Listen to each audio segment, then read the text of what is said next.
said, screw it, I still have my Twilight Council, I'm going to go to Storm, which is kind of why I was a little bit worried about the Twilight Council.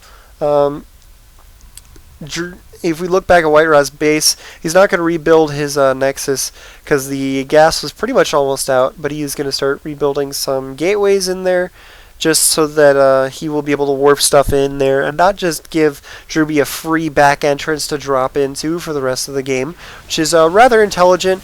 White Ra's moving forward with the army while he still has the tech, and it's pretty intelligent. There's some feedbacks going off. I did not see the animations. I would assume that they were on the medevacs, but this huge, massive Marauders does pretty well against storms, so that is going to be able to force White Ra away. He's down to pretty much not many forces, and this is really dangerous. If he can take out these bases by White Ra, I think that would be game for Drewbie, and that would be a very, very nice comeback on his part. Those little drops with Marauders can be very, very devastating when they come in at the correct timing, and Drewbie's really good at getting in there and picking stuff off with those drops. This third base is down. There he goes, he just scanned the high yield. That's probably going to follow. White Ra's down to just a couple gateways.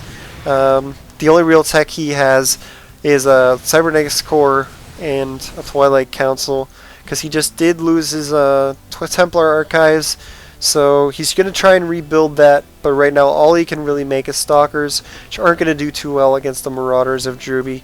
So Drewbie's in a pretty commanding position in this game.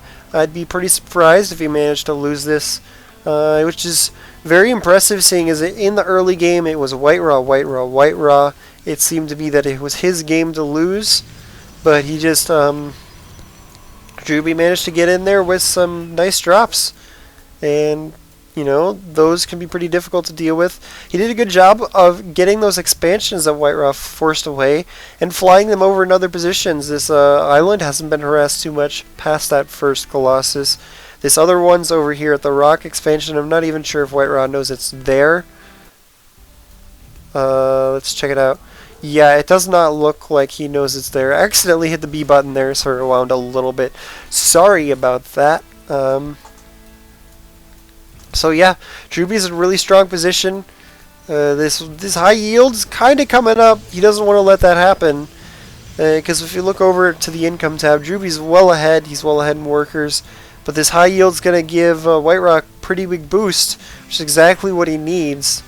And it'll actually, I think, put him ahead, at least until this island mines out.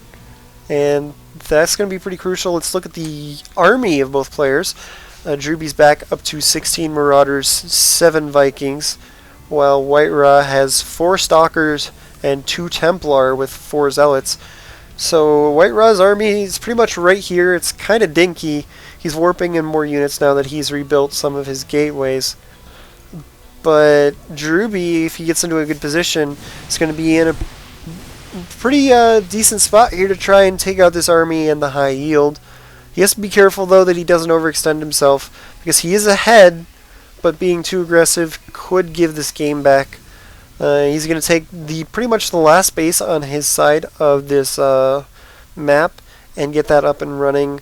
Rallying more Marauders in, I think that's going to be enough for him to move in on the high yield. We're just waiting for him to do it. Pretty much at this point, he's really far ahead. Let's check the supply. He's ahead by almost 100 supply. Yeah, this is pretty much over, unless he walks right into a storm and dances in it. Then I'm pretty sure that Drewbie's got this game locked down. So he focuses down quite a few units. Storms going off all over the Marauders. The supply gap closing just a little bit, but there's no more storms. Warping in a few more, so he's going to have to back up and heal. So a very intelligent move there by Drewbie, using the Medevacs to heal up. Oh, losing some Marauders to the storms, but he's out of storms now, landing the Vikings on the cliff to take out those Zealots and Vikings. Pretty nice move there by Drewbie. Just take a second to heal up with his Medevacs, and then he will be able to probably move in and close this game. I am expecting a GG here pretty soon from White Ra, as I don't really think there's any way he can stay in this game. So anyways, thanks for tuning in. This has been Icy Cup Railcoon for Root Gaming and our YouTube page. Make sure that you tune into our YouTube. Look for new videos. We're going to try and keep releasing exclusive Root content onto our YouTube. When our website is up, make sure you go visit that as well. It's going to be root-gaming.com. I'm not really sure on the ETA. I'm pretty sure it will be up before launch though. So make sure you go check us out.